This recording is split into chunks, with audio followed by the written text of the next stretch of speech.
You're listening to a Brawl Network production. This is a podcast for the best fans in the NFL. Are you in the Mafia?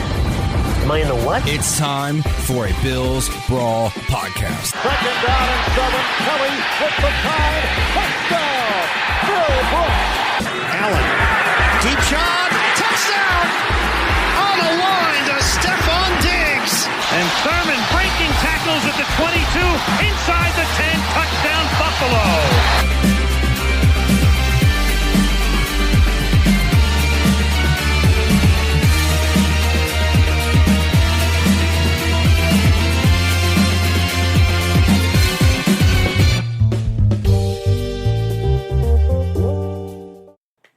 Another episode of the Bills Brawl. Thank you for joining. I'm Mike Lindsley, your host. You can hit me on Twitter at Mike L Sports and, of course, at Bills Brawl on Twitter as well. A lot to get into. This is basically just a full recap. I'm not at training camp every single day, so I can't, break down a bunch of different things. I can certainly read articles and see what other people are doing, from the likes of, Sal Capaccio, Matt Perino, Ryan Talbot, people like that. But I'm not there every single day. Trying to keep up as much as I can on the videos and all the articles, reading, following, etc. And obviously, there is a preseason game that that is in the books, and that's where I'm going to focus a lot of my attention on this podcast. Kind of recap what was seen there, some highlights, and we'll get into some of the recent storylines as well.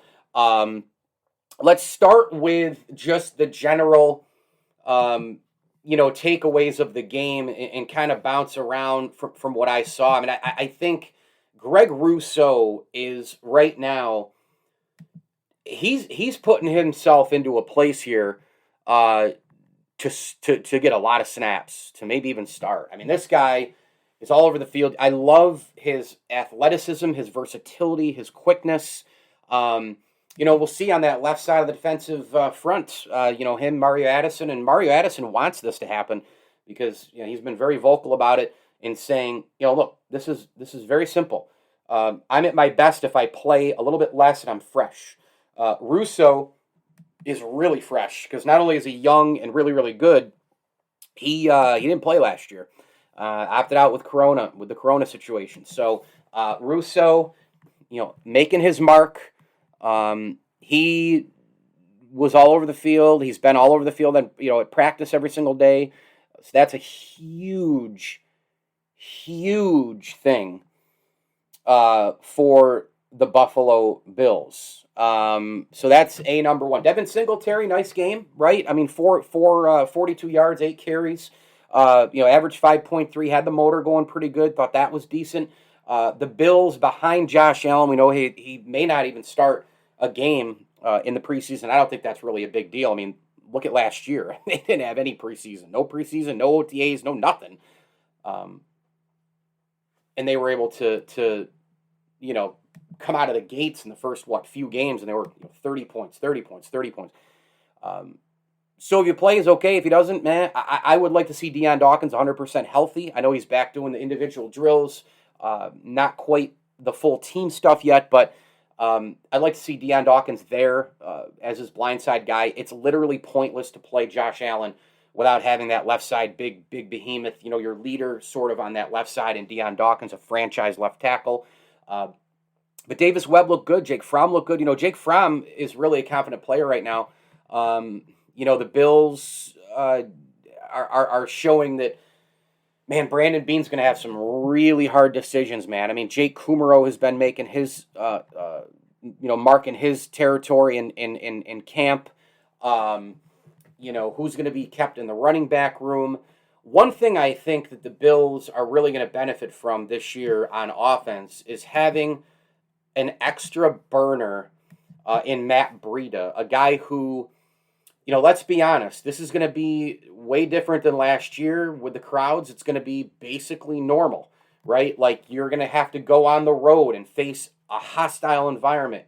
You're going to have targets on your back. Josh Allen is going to have a lot of pressure on him. The contract, the team going to the AFC Championship game last year. Even at home, it's hard to hear as well, even on offense. So I think with the Bills, they're going to need a few of, and I'm sure Brian Dable's trying to figure it all out right now, but they're going to need a couple of little things here and there, to get out of pressure cooker situations, to get out of monster blitzes, to get out of blanket coverage on Diggs, Beasley over the middle, etc.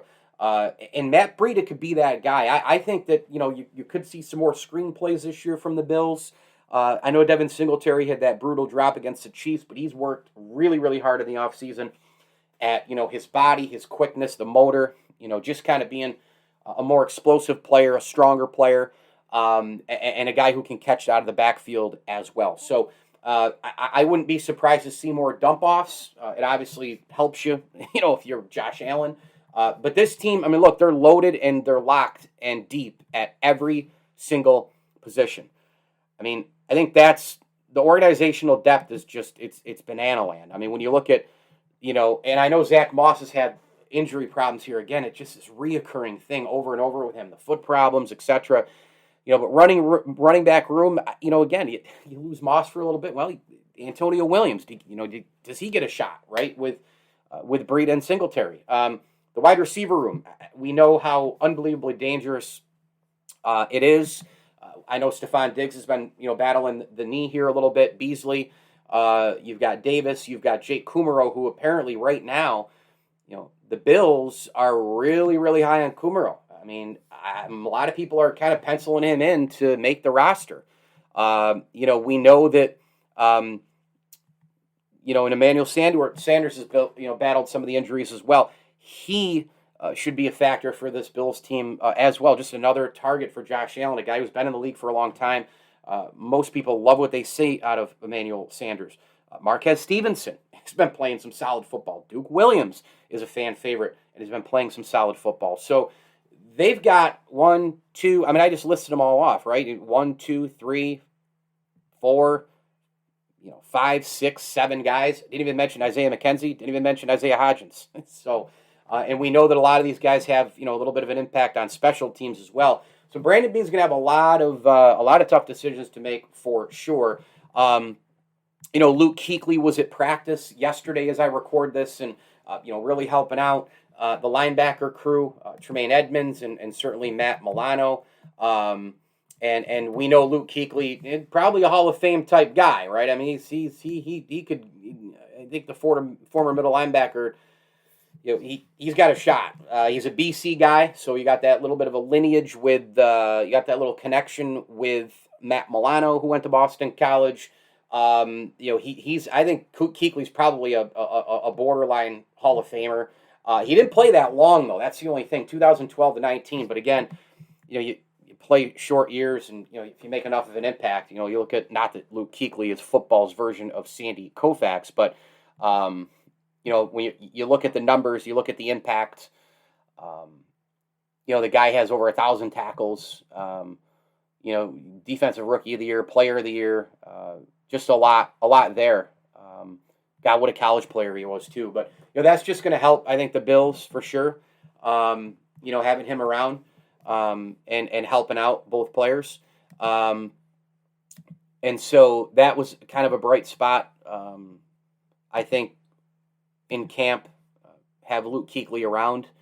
But you love the roster. I think one concern for me right now, and we're a ways away here. I know the Bills have, the rest of the preseason to go and all that, but the reality is that the offensive line, they're a ways away here from being a full, formidable unit. I think they will be, but between the injury stuff and the corona stuff, and it's kind of been a work in progress, so to speak. Darrell Williams has kind of been up and down during camp. Cody Ford has looked good, but they need, I think, all these guys to, they need the depth there, because I just have a feeling that as the year goes on, guys are going to go down. Mitch Morse, I love him as a player. I think he's a terrific center when he's healthy, but he's got all those concussion problems, and it's just a matter of time before that stuff, hits again, right? And Ike Butker, you've got, guards left and right all over the place. John Feliciano, obviously, is a huge guy for this Bills team. Forrest Lamp trying to make his mark. The offensive tackle scene, you don't want to go into that year with Spencer Brown over there instead of Deion Dawkins, let's say. You've got Bates, you've got Doyle, you've got Ford, you've got, Darren Williams, but the reality of the situation is the main guy is Deion Dawkins. They've got to have him healthy. They've got to have him right. And there's still time. I mean, let's be honest. This team, there's one preseason game in the books. We've still got 2 more games to go. The Bills will play this Saturday at Soldier Field in Chicago. And then they play at home against the Packers. At the end of August there, August 28th. And then off we go with the regular season. Pittsburgh at home right there on 9/12 should be just a raucous atmosphere.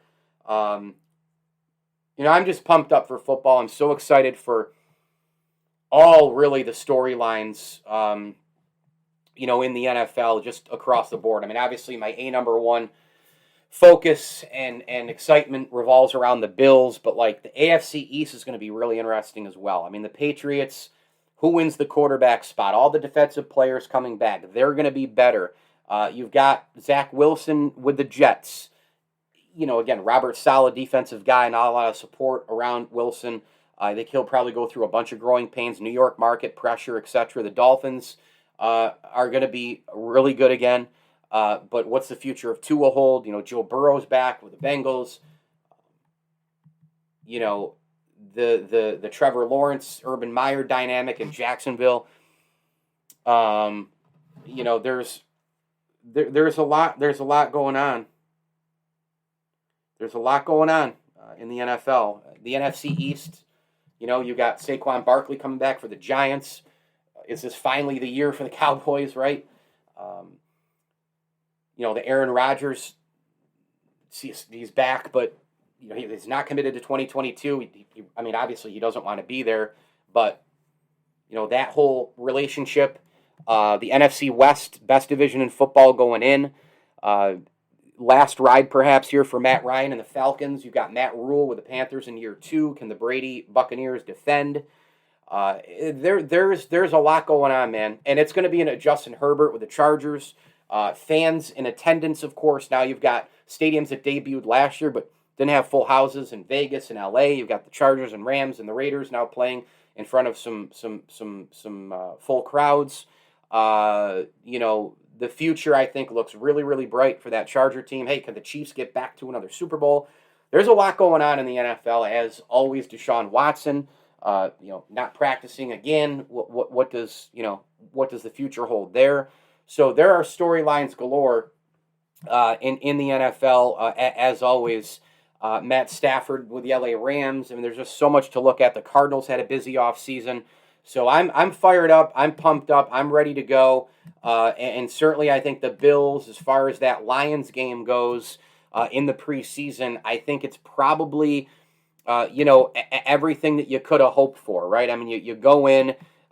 These guys get so sick and tired, by the way, of competing against each other and hitting each other in practice. You want to see some fresh blood, on the other side. And I think for the most part, I think the Bills, I think the Bills accomplished everything that they needed in that first game, right? I mean, you didn't play Dawkins, you didn't have Dawkins, so therefore you didn't play Allen. I don't know if Allen would have played anyway, but you don't play Allen, you don't play Dawkins. And you've got your quarterback play. You get guys, some reps. Obviously, Trubisky's looked pretty good. The Bills have a much better team than Trubisky had in Chicago. Obviously, they have way better coaching.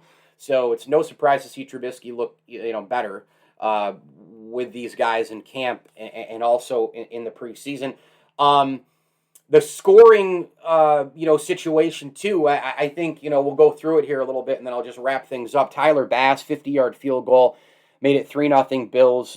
Bullock got one back for the Lions, 3-3. Then Devin Singletary had a 6-yard pass from Davis Webb 10-3. Bass made that point after. Bass then makes another field goal, 13-3. Randy Bullock again with a field goal for the Lions, 13-6. Craig Reynolds with a 24-yard run for Detroit. The 2-point conversion failed. Bullock goes for a 28-yard field goal, takes the lead 15-13. And then Bass, late in the fourth quarter, pressure cooker kicker, 11-play drive, 55 yards. He puts it through the uprights. 11 plays, 55-yard drive. The field goal is 44 yards with 15 seconds to go, and the Bills are victorious 16-15. So pretty cool stuff. Awesome to get the games underway again. I didn't miss the preseason. I'm not a huge preseason football guy. But again, you go in, you have expectations, you have goals, you have things you set out to do. And I thought the Bills checked all the boxes against the Detroit Lions. So fun stuff here. Cannot wait for the season. Just game after game, week after week. It's going to be wildly exciting. I don't think there's a better situation for the Bills, in terms of their schedule overall this year. Just in general, I think you've got a nice mix, so to speak, of games to start out of the chute. 1 o'clock games, you've got 4 straight there. You got the big one against the Chiefs on Sunday Night Football, and then you play Tennessee on Monday Night Football with the extra day of rest and such to prepare. Although you play prime time, it's pretty much the same. But then the bye week in Week 7. That's the only thing. It's a little early, but the good news there is you come right back out of the chute with 4 1 o'clock games, the first of which is home. So you have your bye week, you go right into a home game, so you're sleeping in your own beds for 2 straight weeks, night after night. I think it's a pretty good thing. I think the Bills, I really have been playing around a little bit. I think they'll be about 11 or 12 win team. I think that they're, I wouldn't be surprised to see them take a step back a little bit in terms of the win-loss. Obviously, the goal for the Bills is win as many games you can in the regular season, get home field. Because you don't want to go to KC again. You don't want to go to hostile Baltimore. You don't want to go to anywhere. You want to have the AFC go through Orchard Park. So we'll see what happens against the Bears. I don't expect Josh Allen to play. I think a lot of the same things that took place in the Lions game, I think you're just going to kind of see a couple extra layers of it, right? Tyler Bass kicking, get him some more reps, just sustain some good drives, right? The quarterbacks will get in there. Fromm will get in there. Webb will get in there. Trubisky will get in there. And then hand the rock off to the running backs, get those guys seasoned, just continue on and on, try to get healthier and healthier and healthier, and then prep it up for the opener against the Pittsburgh Steelers for the 2021 campaign. So many fun things to look forward to. I'm Mike Lindsley. This is the Bills Brawl. Make sure you hit me on Twitter at Mike L Sports, and of course at Bills Brawl as well. Do want to mention my other podcast is called the ML Sports Platter, and make sure you download and subscribe to not only this podcast, but that one as well. I've got a bunch of great guests from all over the sports world in the past several months. You've heard from Adrian Wojnarowski, from Bob Costas, from Mark Teixeira, from Eric Wood. In fact, Eric Wood here on this show as well, the former Bills center. And just a lot of really, really big things planned in the hopper. Last week was away for a week in Massachusetts. Worked for a few days, but tried to unplug. Had 4 or so days off, threw some archived episodes in there, some different things, have a lot of, Ball 9 writers on from the baseball world. What a great platform that is with the likes of Kevin Kern and Rocco Constantino, Chris Vitale and company as well. So make sure that you do go ahead and download and subscribe to the ML Sports Platter as well. Thanks for listening to the Bills Brawl. We'll see what happens against the Bears. But again, I thought with the Lions game, I thought the Bills really did everything that they needed to do in that football game. And you just move on to the next one, stay as healthy as you can, continue to build off of it. And obviously, we all have our eyes set on the opener against the Pittsburgh Steelers on September 12th of 2021. Thanks again for listening to the Bills Brawl. I'm Mike Lindsley. As I always tell you, enjoy the games.